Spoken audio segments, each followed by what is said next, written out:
Hello there everyone. Hello there, and welcome to the Hell Zone. Hi everybody. We're here. It's time for hell and zoning. I hope you enjoy zoning and zoning laws and whatnot. Today we're gonna be doing something a little bit special and different, and hopefully it's enjoyable. And first of all, we're playing a brand new world here that is hardcore survival in Minecraft. As you can see by the hearts, it's just traditional hardcore survival. It's hard and core, like in nature, and survival. Okay, now that's taken care of. Are you with me? Are you following? Good. Okay, follow right here. Look at me right here. Look right here. My eyes. Look at my eyes. Pay attention. Right. Okay. Hey, look. Right. Hey, pay attention. Look. Hey, following. Okay. Hardcore survival. And then next, my partner has been watching very frequently, like, a series of TikTok videos, where it's like Minecraft, and someone's playing Minecraft, and on top of it is like an AI voice bot reading Reddit Am I the Asshole posts, and they've just been watching a lot of that. And I mentioned it here a while ago, and I think Ashmo was like, I love those. And then I said, you know what, guess what, I'm gonna do them. So I think it would be fun if I do some of that while I'm actually playing and I actually read them out. But like relaxingly, like ASMR. Only problem is I don't know a lot of Am I the Asshole posts, so I'm gonna have to like look them up and find some good ones and read them out for all of you. Nibbles, glad you like the idea. So I'm gonna look for some. If there's ones that you all like, you're welcome to post them on the Discord, which you can find at the Discord. And I don't know, just put them in a chat somewhere. We've got, let's see. How about,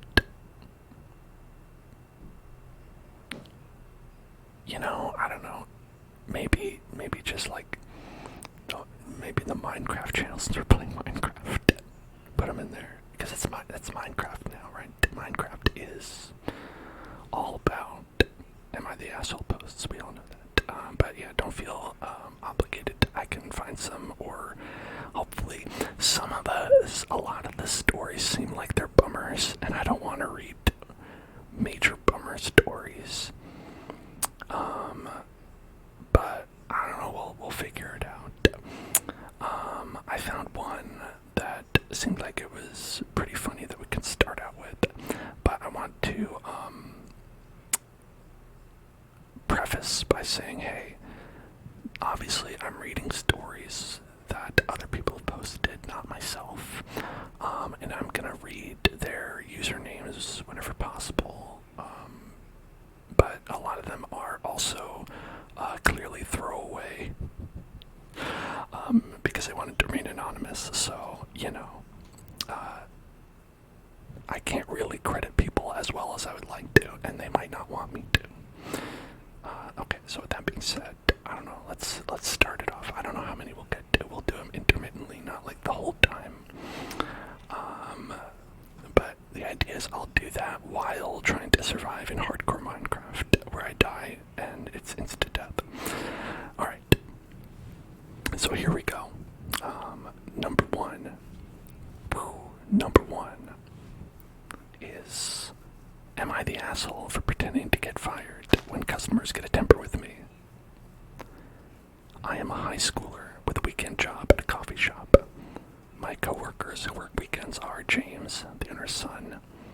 He goes to school. He's a shift manager, but it's not a real formal thing. He's just a friendly guy. Danielle, a college student who sometimes works weekends too. So sometimes customers will come in and just be angry about such little stuff. Like, literally blow up about nothing. I don't know if they're in a bad mood already and looking for someone to take it out on or what, but it's a lot. Like, how sad. So you have to be a grown-ass man taking your anger out on high school and college kids. So James and I were joking and having a little fun with them and hopefully getting them off our backs. So one day I was at work and some guy was having a temper about how we don't make the coffee hot enough, which I couldn't do a thing about because I gave it to him right out of the machine. So James came in and he was like, "Sir, is there a problem here?" And the guy started ranting at him too. So he was just like, "OP, this is unacceptable. You're fired." I started acting real sad, like, "No, please don't fire me. My family needs the money. I need this job, please." He played up being a hard ass, telling me to take off my apron and leave. The angry guy started to backtrack, like, "It isn't that big of a problem. You don't need to fire her over it. I didn't mean it." And James was like, "No, we pride ourselves on the best customer service." Of course, after all that drama, I still had my job. We were just acting. And we've done it a couple times. Whenever a customer will lose their temper, Danielle or I, James will storm in and quote-unquote fire us. And almost every time, the person who had come in angry will apologize and say they didn't mean it. It's kind of satisfying, making people realize their actions might actually have consequences.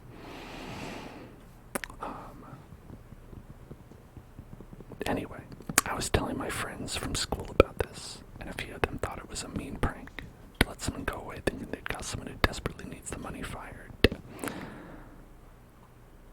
Am I the asshole for this joke? No. It's very funny. I think that's a genius prank. Done very well.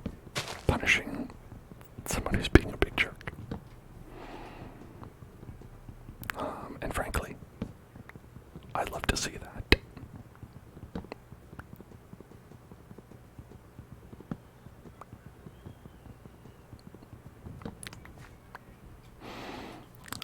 And that was like, I went and I looked at like one of the top posts of all time, and that one stuck out to me as I was like, I already know that they're in the right for this. I feel it in my heart before I've even read this.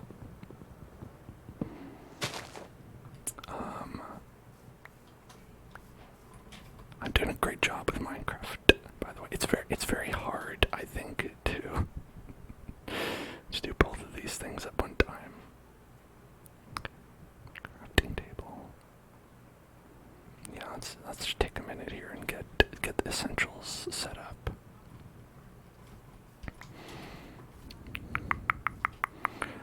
Including, obviously,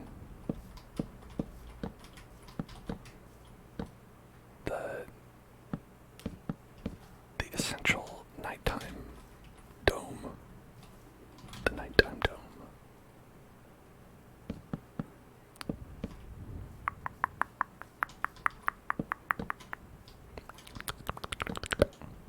Got that. This.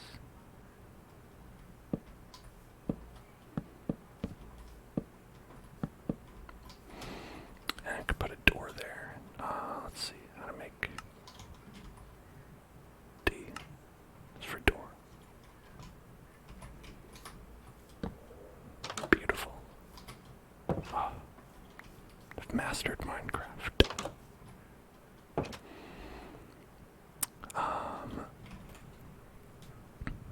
I should have add a redemption reward to be reading one of those short Reddit posts. Maybe I will in the future.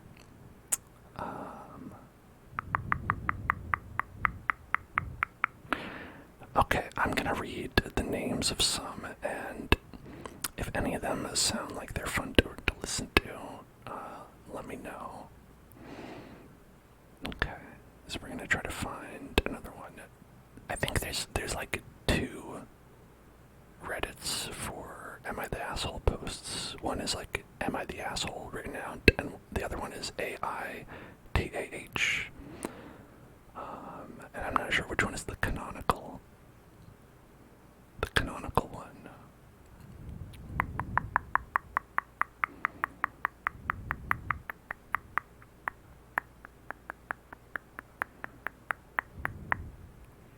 Hello there, Ashmo. What's up? What's up? What's up?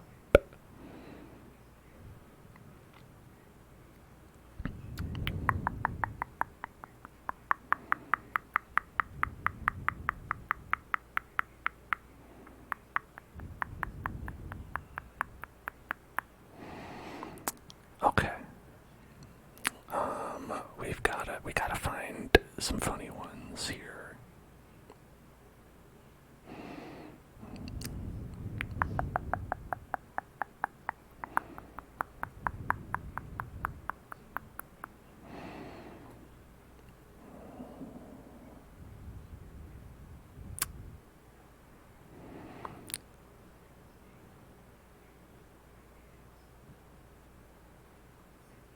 Okay. Here's one. Here's one we can do. Am I the asshole for switching to regular milk to prove my lactose intolerant roommate keeps stealing from me? What do we think about that one? That one seems like it could be pretty fun.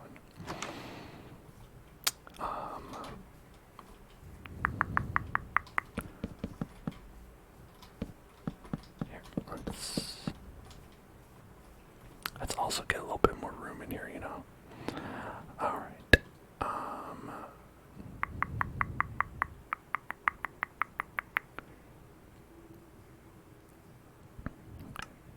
Get an axe. Yes, we're back to hardcore in more ways than one. Oh, not that. Can I not make a chest? I can make a chest, right?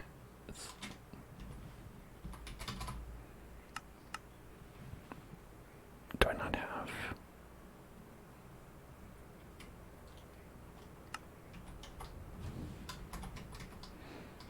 Hold on. What is happening? Do I not have something to make a chest with? I thought it was just like...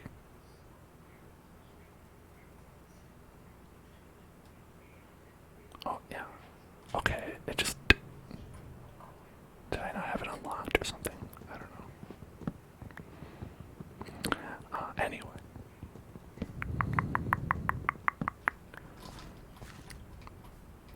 Alright, there we go. Just gonna put this stuff in there. Great. Okay. Alright, so we're gonna read story number 2. Am I the asshole for switching to regular milk to prove my lactose intolerant roommate keeps stealing from me? Me and 2 other guys share an apartment together, and we all split the bills. The only thing we don't split costs on is groceries. Everyone's in charge of buying their own food, and we don't touch whatever doesn't belong to us in the fridge. We put our names on everything so no one gets mixed up. The issue has been going on almost a year, and I'm sick of it. One of my roommates, R, keeps stealing my food. I get home from work and containers of my leftovers are sometimes missing. They have my name written on it. Or my stuff finishes too quick. My gallon of milk, for example. I buy almond milk because I like the taste. Psychopath. But it seems to finish after a week, even though I've only drank once or twice. I confronted R about this lots of times, and that's caused a lot of arguments. He outright denies it and tells me I'm crazy, even though it's so obvious. My other roommate and I carpool together because we both work the same early morning shifts around the same area, so I know it's not him. It's always after we get back home and R is already left for work that I notice my food's gone.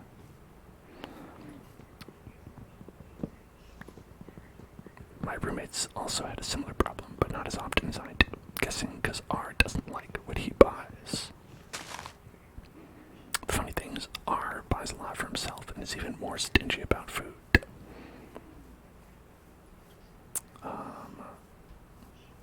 will literally point out what is his when he comes back from grocery shopping and tells us not to touch it.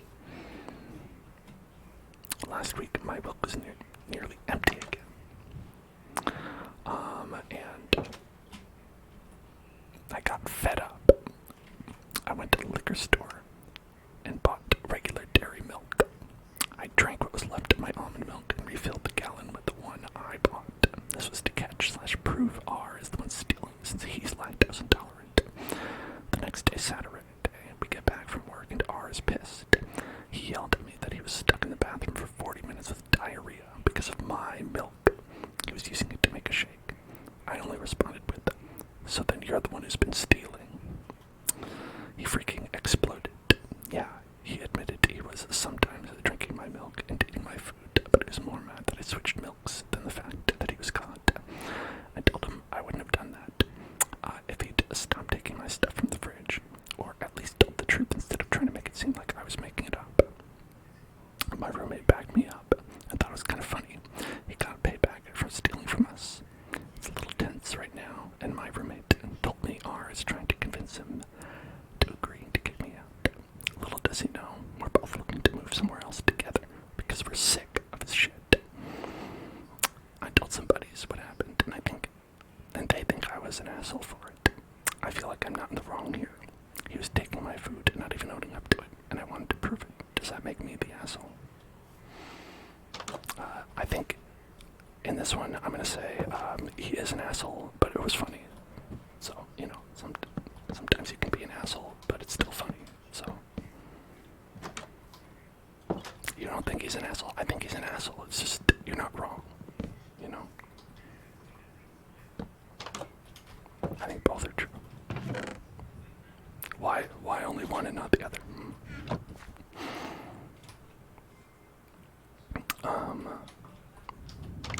Like I've had roommates who have taken food from me, and all have been very unapologetic about it. And I think that in that case they are the asshole, but I think that if I were to poison them, that probably would also be an asshole move, but it's like, hey, it's okay. Asshole move for asshole move. It's an easy exchange. Zombies outside. Scary zombies. Alright. While we're trapped in here at night, I'm gonna do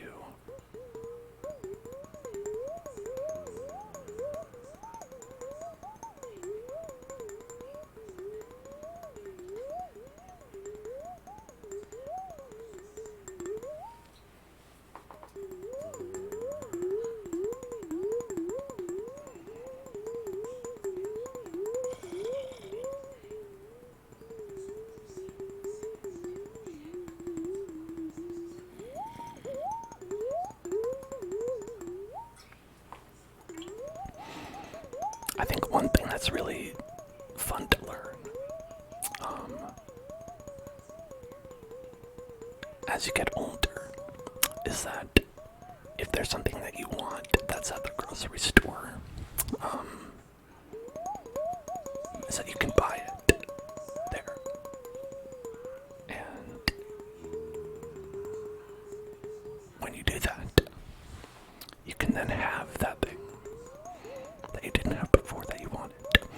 And so if you're like, I'm a special person who needs special milk, you can buy it, and then you can have it for yourself. And I think that's probably the best way to obtain food that you want for yourself.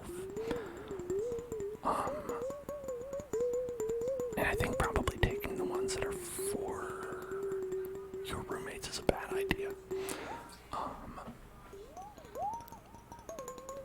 Because they usually get it because they want it. But also, living with roommates is bad. Gotta be honest, I'm not a fan of it. I don't think I've had a roommate situation that I haven't been like, this is better than living on my own. even with roommates that I haven't minded, it's always been like, you know, this would still be a lot better if I just, like, if you just chopped the apartment in half, and I just lived on this half of the apartment.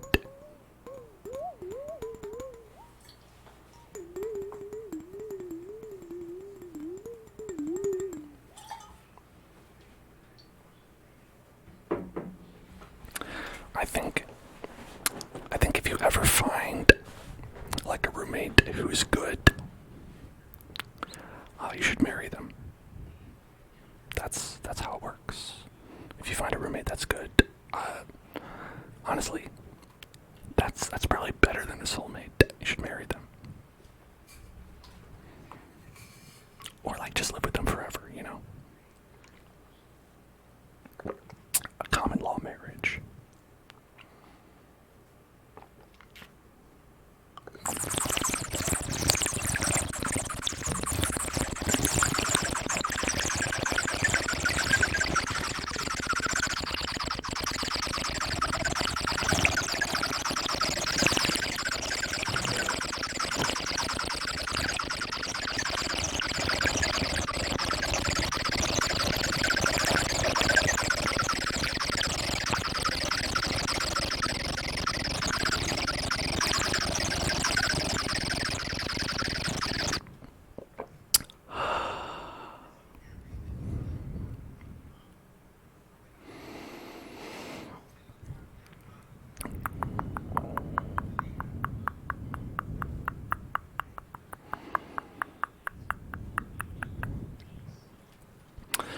I feel like the Am I the Asshole posts about like medical bills are sad.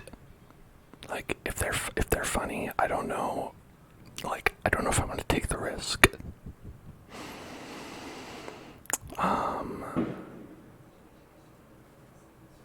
Whoa. Whoa. Whoa.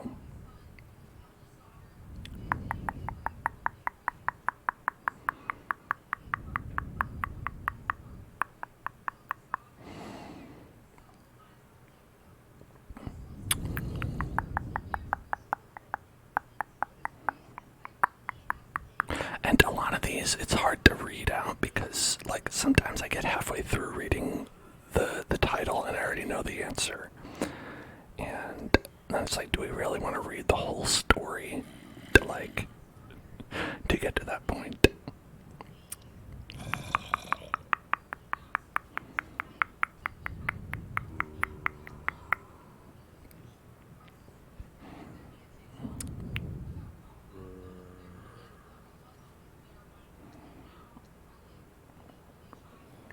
Some of these are just drama.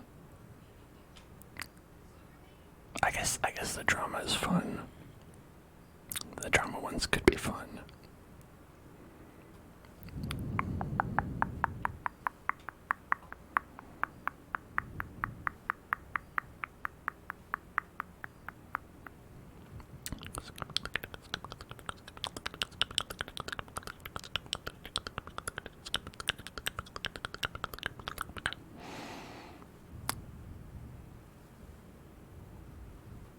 Some of them are people, sounds like people abusing their partners, and I don't know if I want to read those either.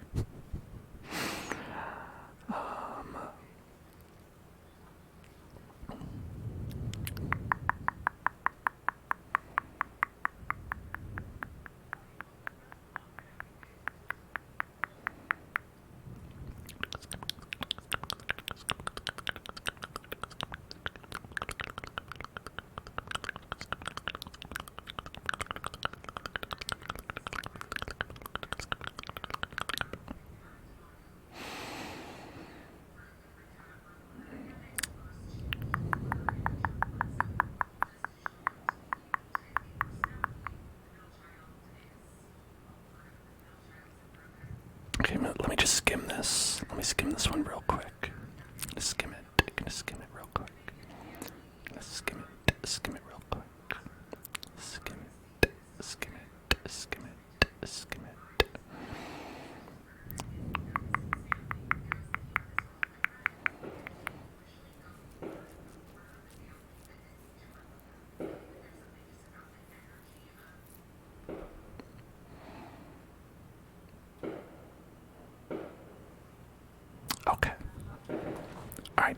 this one's good. I think this one seems good. All right, here we go.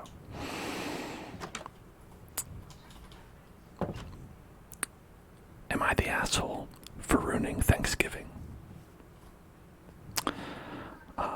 I, 30, met my BF, 30, 3 years ago.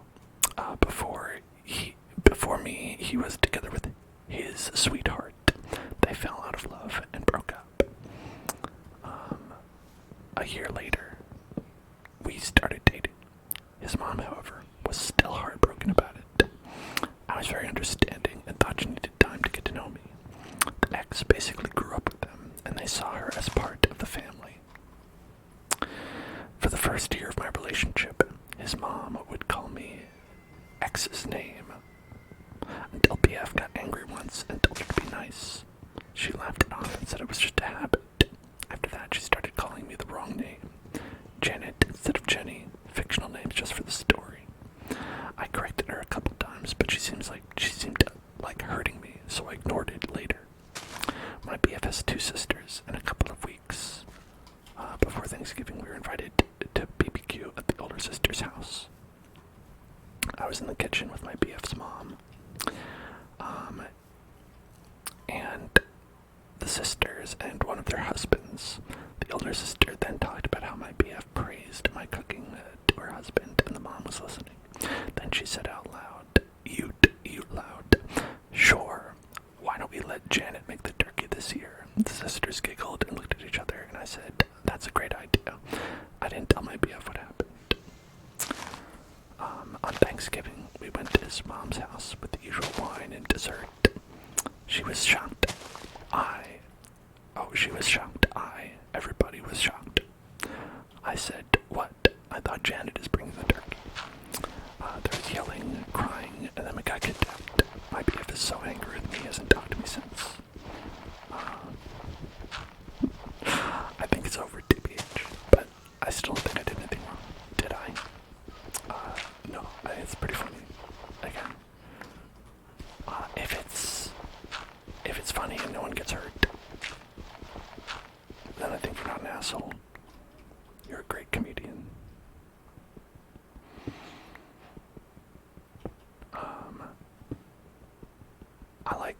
I like that one. Nobody gets turkey. And frankly, I feel like they were overreacting to not having turkey.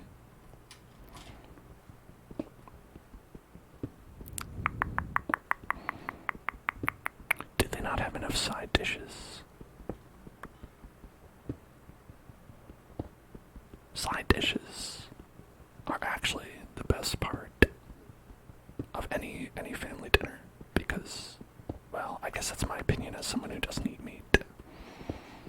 But even so.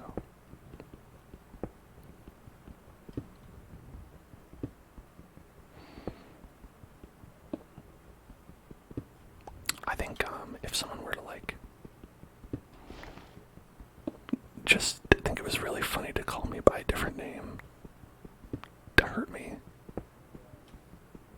then I probably wouldn't want to stay in a long-term relationship with that person's son or daughter either. They're not going to do anything to stop it. Hey, that's basically taking their side.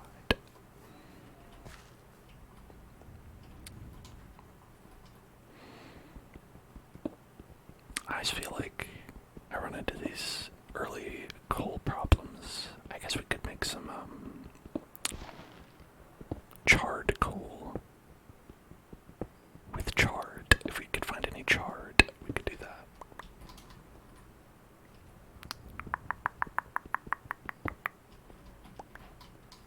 Okay, we got a little coal for the chard.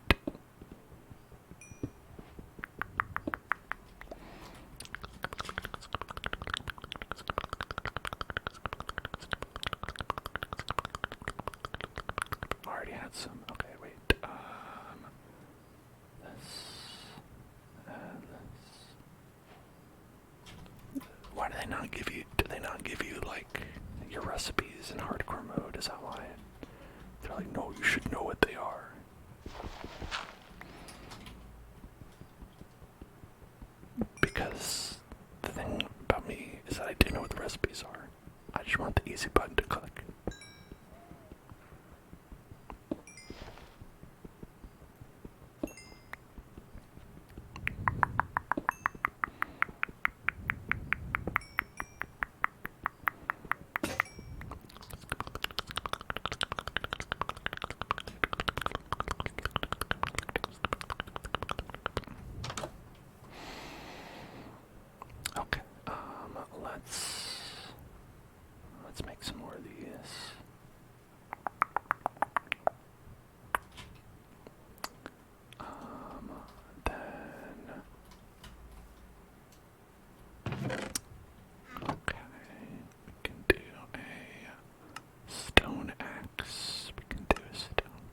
also make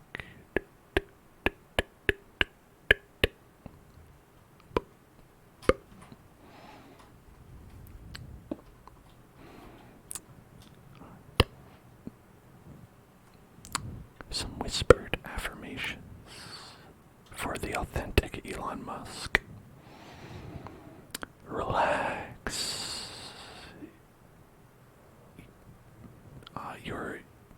It's not that no one likes you, Elon. It's okay. It's okay. I'm sure there's some people out there. There's some people out there who like you, I'm sure. It's okay. Relax. Everything is okay. Everything is alright. I know it seems unfair. You feel like you got tricked into buying a social media website.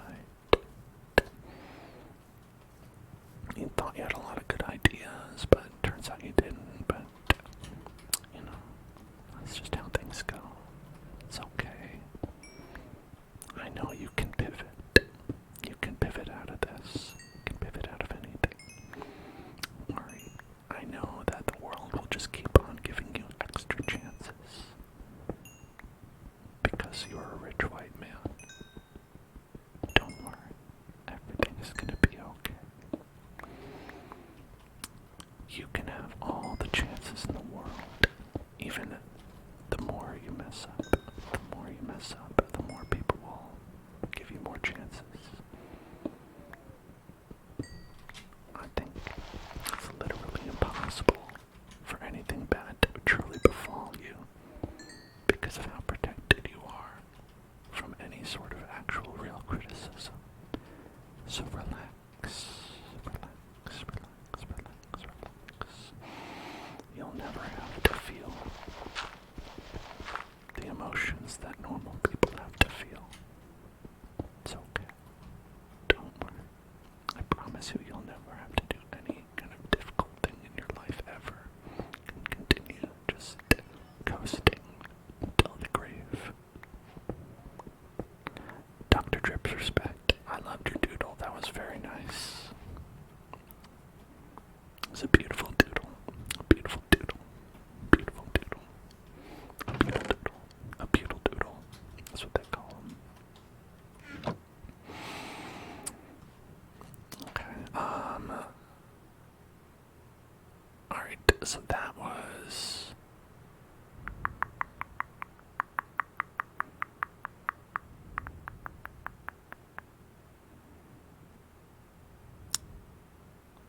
that one, and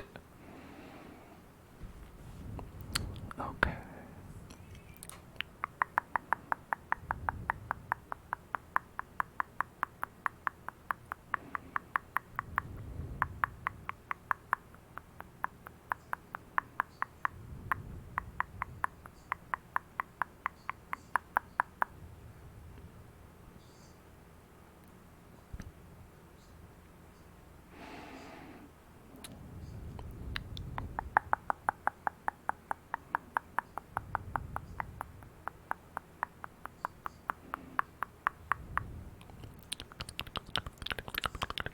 Alex Johnson, you lost your old account and there was 70,000 hellbucks on it. Ah, damn. Oh, that's so annoying. Sorry about that. I'd give it back to you if I could.